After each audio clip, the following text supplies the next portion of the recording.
It's 11:30 p.m. You're sitting on the edge of your bed with a notebook in your lap, trying to write down 3 things you're grateful for: your health, your family, the fact that it didn't rain today. You close the notebook, turn off the light, lie down, and somehow you feel exactly as stressed, disconnected, and emotionally exhausted as you did 10 minutes ago. If you've ever experienced this, you probably blamed yourself. Maybe you thought you weren't trying hard enough. Maybe you thought you were just ungrateful. But what if neither of those things is true? What if the problem isn't you, or gratitude itself, but the way we've come to practice it?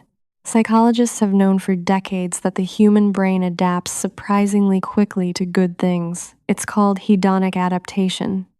The new job eventually feels normal. The bigger house becomes just another house.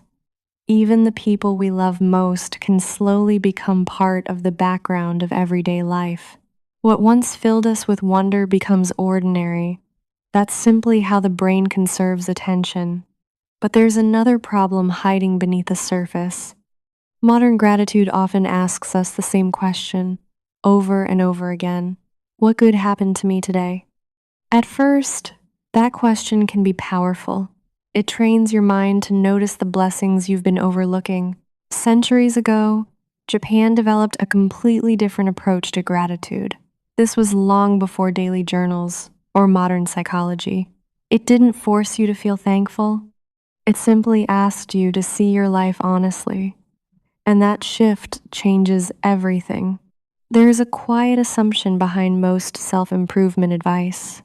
If you want to feel better, pay more attention to yourself, your thoughts, your emotions, your goals, your happiness.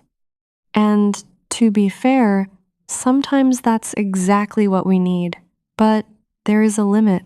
Research has consistently found that people who spend too much time monitoring themselves, even in positive ways, are more likely to feel anxious, isolated, and emotionally drained. Not because self-reflection is bad, but because our minds naturally place ourselves at the center of every story. Psychologists call this the self-serving bias. It's a tendency we all share. When something goes well, we instinctively notice our own effort. When something goes wrong, we often notice everyone else's. Without realizing it, we become experts at tracking what life owes us, and surprisingly poor at noticing what we quietly receive every single day. Not because we're selfish, but because that's simply how the human mind works. So perhaps the question isn't, how can I become more grateful? Perhaps it's, what am I no longer seeing? Centuries ago, long before modern psychology described these patterns, there was a Japanese practice built around that very question. It wasn't created to make people feel happier. It wasn't designed to boost confidence or raise self-esteem. Its purpose was much simpler: to replace assumption with awareness. This practice is called Naikan, which translates to looking inward. It was developed in the 1940s by a man named Yoshimoto Ishin, who took an extremely harsh Buddhist practice of self-examination and made a gentler, more structured version anyone could actually use. The word can be translated as looking within. But unlike most forms of introspection, Naikan doesn't begin by asking how you feel. It begins by asking you to look at another person. And once you do, gratitude stops being something you try to manufacture. It becomes something that quietly reveals itself. Imagine someone who has been part of your life for years: your partner, your mother, a close friend, a coworker. Now imagine sitting in a quiet room with nothing but a notebook. Not to write affirmations, not to list your goals, just to think about that one person.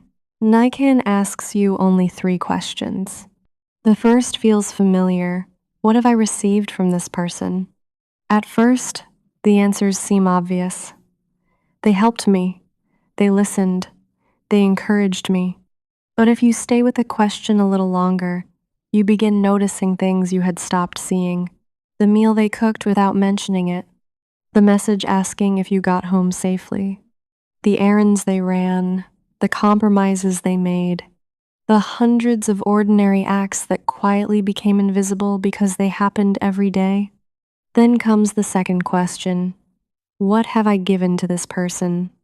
Now the balance begins to shift, not because you've done nothing, but because giving is often less frequent than receiving. And then comes the third question. It is the one most of us instinctively avoid. What trouble or difficulty have I caused this person? Not because you are a bad person, not because you should feel guilty, but because every relationship has a cost. Maybe you were impatient. Maybe you forgot to say thank you. Maybe you were emotionally unavailable when they needed you most. Maybe you assumed they would always understand. Naikan does not ask these questions to judge you. It asks them because the human mind naturally edits its own story. We remember the times we were misunderstood. We forget the times someone quietly carried our burdens. We remember what we gave. We overlook how much we received. These three questions don't change the past. They change the way you see it. And sometimes, seeing clearly is the beginning of genuine gratitude. There is something surprising about Naikan. The goal isn't to make you feel grateful. In fact, if you sit down expecting an emotional breakthrough, you'll probably be disappointed. Naikan isn't about chasing a feeling. It's about correcting a perspective. Imagine your mother sends you a message asking if you ate today. You reply with a simple, yeah, end of conversation. It seems so ordinary that your brain barely notices it. But Naikan asks you to look again. What did you receive? Someone thought about you in the middle of their day. Someone who has asked that same question hundreds of times without expecting anything in return. What did you give? Maybe appreciation, maybe only a one-word reply. What trouble did you cause? Perhaps nothing dramatic, but maybe there were moments when you dismissed their concern or assumed they would always be there. Nothing about the conversation changed, only the way you looked at it. That's the quiet power of Naikan. It reveals that much of what sustains our lives isn't extraordinary. It's ordinary. A spouse who makes coffee before you wake up. A coworker who quietly fixes a mistake before anyone notices. A friend who checks in when you've gone silent. These moments rarely feel remarkable while they're happening. The human brain quickly labels them as normal, expected, or automatic. But they were never automatic. They were choices made by another person. And once you begin seeing those choices, gratitude no longer feels like something you have to force. It becomes the most natural response to finally seeing what was there all along. It's easy to answer these questions about people we admire. The challenge begins when the relationship is complicated. A parent who is loving, but also deeply flawed. A partner you've been arguing with. A coworker who constantly tests your patience. Someone who has hurt you. Naikan doesn't ask you to excuse their behavior. It doesn't ask you to ignore your own pain. It simply asks you to see the relationship in its entirety. Because when we're hurt, our minds naturally zoom in on what's missing. The apology we never received. The words they shouldn't have said. The ways they disappointed us. Those experiences are real, but they are rarely the whole story. Naikan asks a difficult question. What did I receive from this person, despite everything? Sometimes the answer is obvious. Sometimes it's almost impossible to find. But that search changes something. Because the moment you begin looking for what you've received, your mind is no longer trapped in a single narrative. You begin seeing a fuller picture. Not a perfect one, an honest one.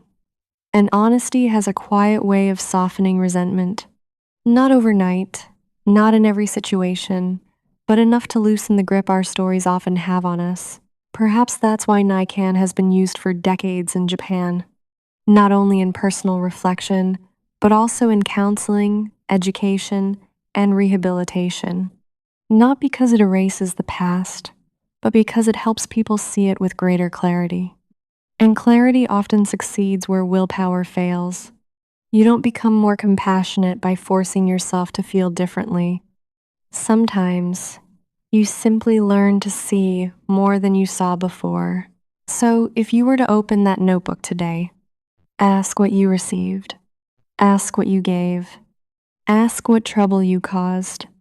Gratitude isn't an emotion you have to force. It is what naturally remains when you stop taking the ordinary for granted. If this perspective resonated with you, consider subscribing to follow along. We explore Japanese wisdom and the subtle mindset shifts that bring clarity to everyday life. Until next time.